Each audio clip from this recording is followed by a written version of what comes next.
Kumusta na bansang Pilipinas? Ito pa rin po ang inyong lingkod, si Jet Claveria. Nagpupugay pa rin po sa inyo. Nasamahan niyo po ako hanggang sa matapos tayo sa mga pagtalakay sa mga napapanahong mga usapin ngayon sa ating bansa. So ano nga ba yung ating tatalakayin ngayon?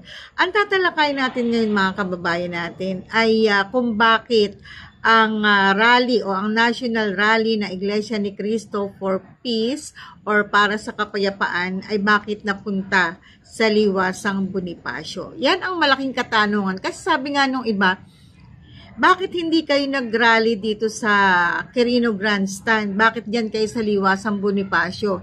Kayo ay makaka-create ng trapiko sa Metro Manila. Yun po ang ilang mga sinasabi ng ating mga kababayan na tumututol na magkaroon ng rally o matuloy ang rally na Iglesia ni Cristo. Pero para saan nga po ba itong rally na Iglesia ni Cristo? So ito po ay para sa kaisahan ng Iglesia ni Cristo tungo sa kapayapaan. Kasi alam po natin na sa panahong ito, tingnan nyo naman po yung girian, yung nagaganap na bangayan ng mga matataas na pinuno sa ating bansa. So ito po yung dahilan kung bakit nanguna. Ito naman po hindi basta rally lang na Iglesia ni Cristo. Kumbaga, ang Iglesia ni Cristo lang ang nag-initiate para po sa kapayapaan at ito po ay bukas o open po sa lahat ng mga nais na magtungo sa Liwasang Bonifacio sa darating na January 13 dito po sa Liwasang Bonifacio. So bakit nga po ba dito sa Liwasang Bonifacio idadaos itong national rally ng Iglesia ni Cristo?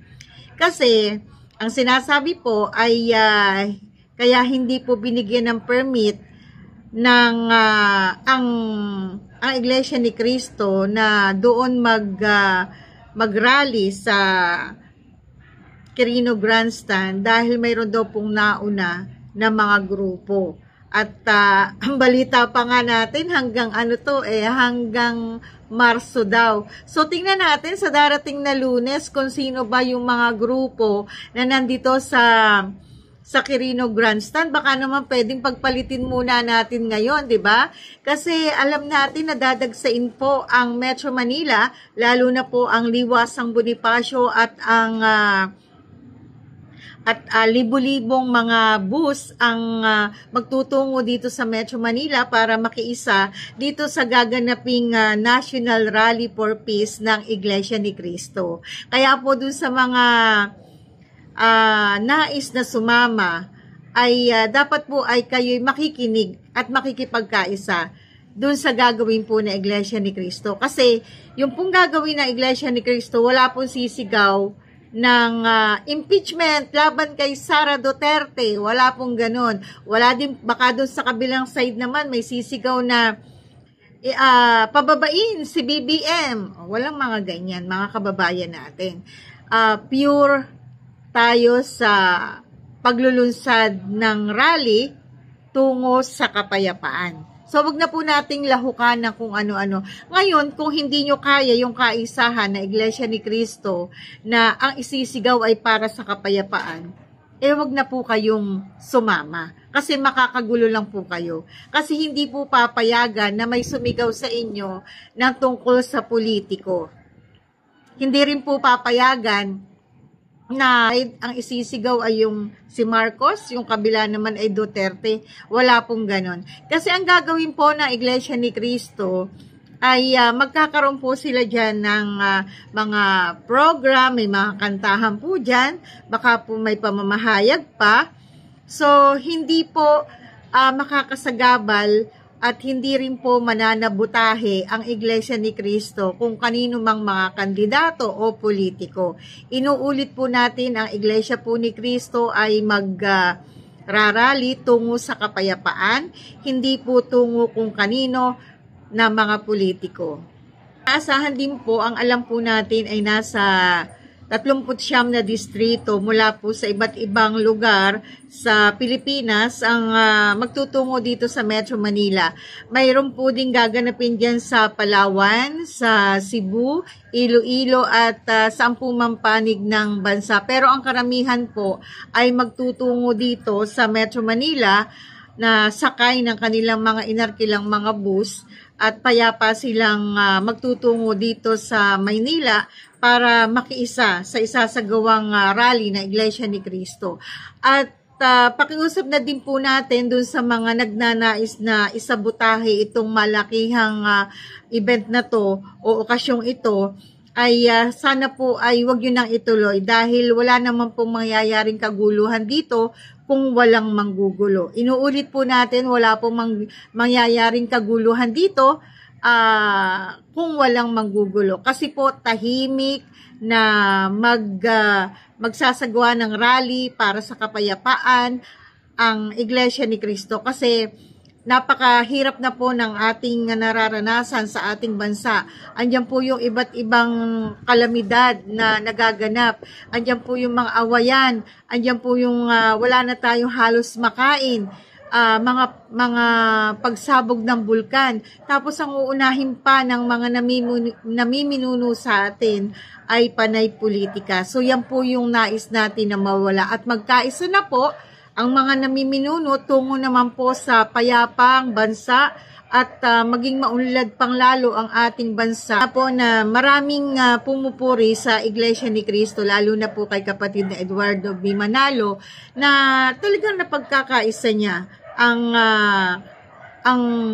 mga miyembro na Iglesia ni Cristo. At natutuwa naman po tayo dahil sa ang alam po natin ay maraming mga dadalo dito. Hindi man po ipinahayag pero napakarami pong dadalo at hindi lamang po Iglesia ni Cristo dahil ito naman po hindi basta rally na Iglesia ni Cristo kundi nanguna lang po o nag-initiate ang Iglesia ni Cristo para sa kapayapaan.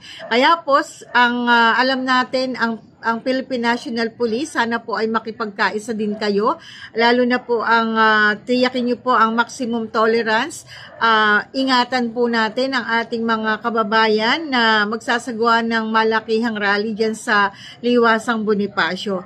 Ang alam natin, yung ibang mga kapatid sa Iglesia ni Cristo ay magtutungo na dito sa araw ng linggo, sakay ng kanilang mga bus na nirentahan at may mga dala din silang mga pagkain, may dala, ready na sila, may dala silang mga kumot para kung sakali mang lamigin sila sa kanilang pagbabiyahe o kung ilang araw man ang itagal ng isasagawang rally ay sila'y ready. So, kaya po dun sa mga nagnanais na sumama dito sa malakihang rally ito o sa national rally, ay maging handa din po kayo. At yung mga basura po natin ay magdala tayo ng extra na plastic para dun po natin ilagay at itapon po natin sa tamang tapunan sa basurahan. Huwag po nating hayaan na maging madumi yung ating kapaligiran o yung kalsada na ating pagdadausan o yung lugar na ating pagdadausan. Huwag na tayong gumaya pa dun sa pag may mga nagrarally, ang kalat-kalat ng kanilang iiwan. Sana po ang Iglesia ni Cristo ay maging magkaroon ng disiplina na alam naman natin na ito yung laging ipinatutupad kapag ganitong may malaking okasyon na isinasagawa ang nasabing organisasyon o ang relihiyon.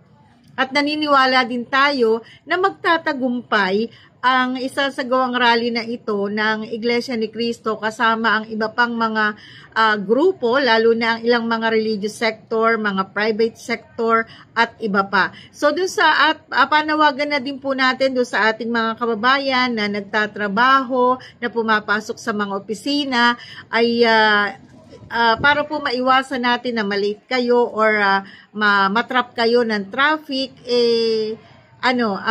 agahan na ninyo yung pasok ninyo. At doon sa mga wala naman kayong masyadong mahalagang pupuntahan ay mas okay na manatili na lamang tayo sa ating mga bahay para naman hindi na tayo maapektuhan itong traffic at hindi na tayo magalit. Kasi syempre, yung iba dyan, oy, ano ba itong mga iglesia ito, nakaka-traffic na dito sa kanilang mga pinaggagawang ito. So, huwag naman po sanang ganun. Kasi, last year pa po yan pinlano na ng Iglesia ni Cristo.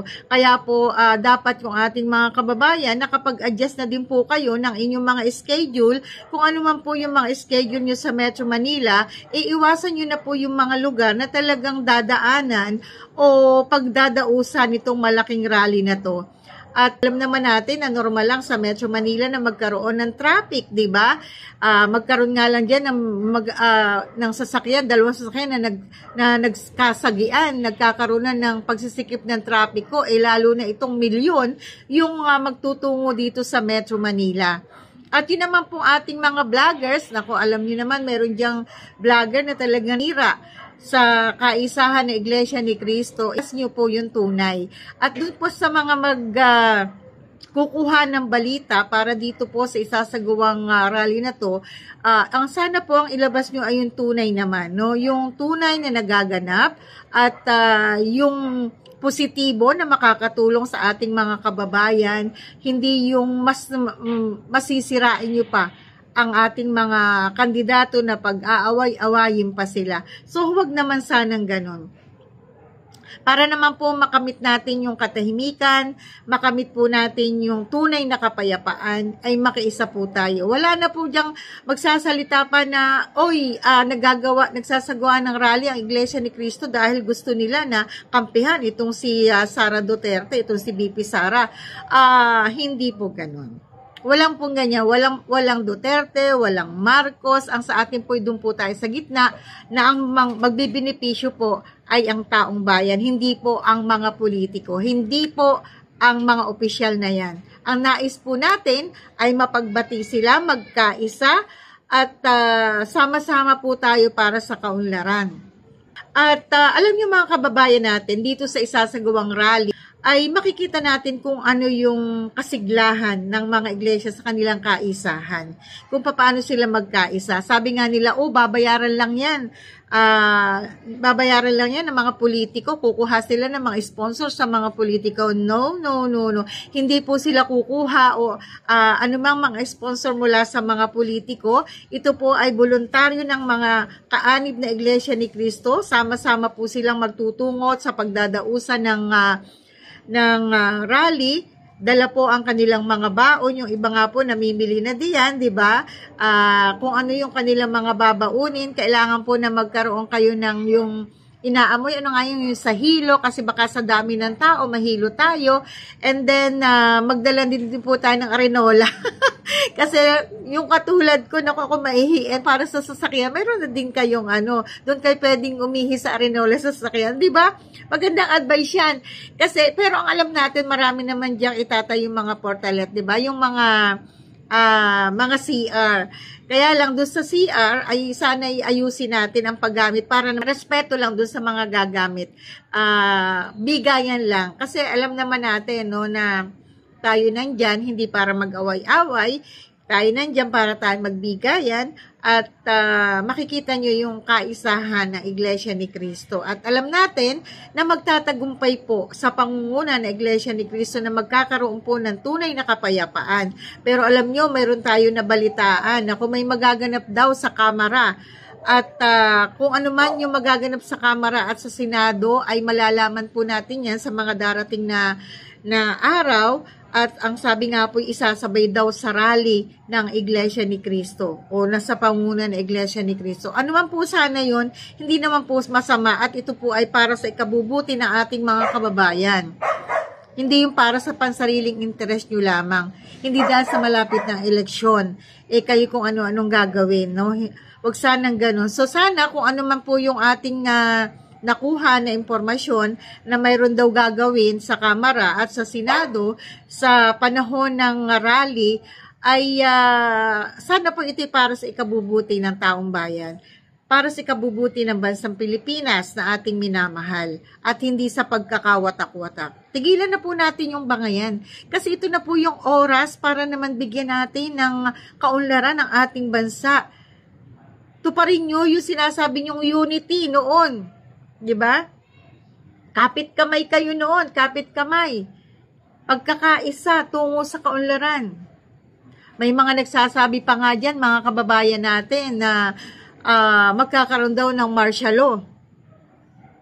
Kasabay daw ng pagrarally ng Iglesia ni Cristo. Wag naman po sanang mga ganun. No? Wag na kayo mag-isip ng ikasisira pa ninyong mga opisyal.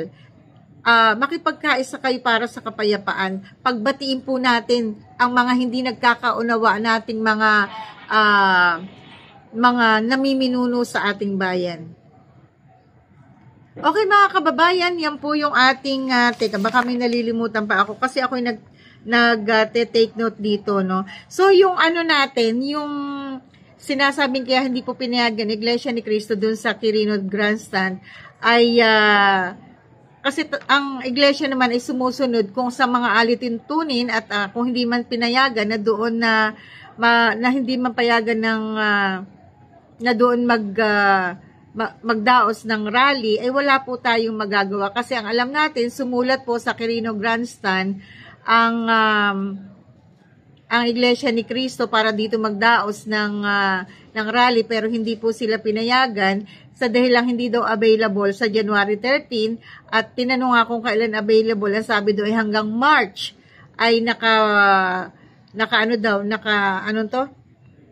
may mga naka-schedule na mga event para dito. So, tingnan na lang po natin sa Lunes kung ano yung event na dito sa Quirino Grandstand. Ito po ay inuulit po natin, nag-initiate po ang Iglesia ni Cristo ng rally para hindi po pag-awayin lalo ang ating mga opisyal. No resign, no impeachment. So, ang kailangan po natin dito ay kung paano magkakasundo at kaisa po na tayo sa layunin. Yan po yung mga kung gusto sumama, yan po ang gagawin nyo. No resign, no impeachment, wala pong sisigaw na mga ganyan. At kaisa po kayo sa layunin, kapakanan ng mga mamamayan. So, yan natin mga kababayan natin, traffic, no? Traffic.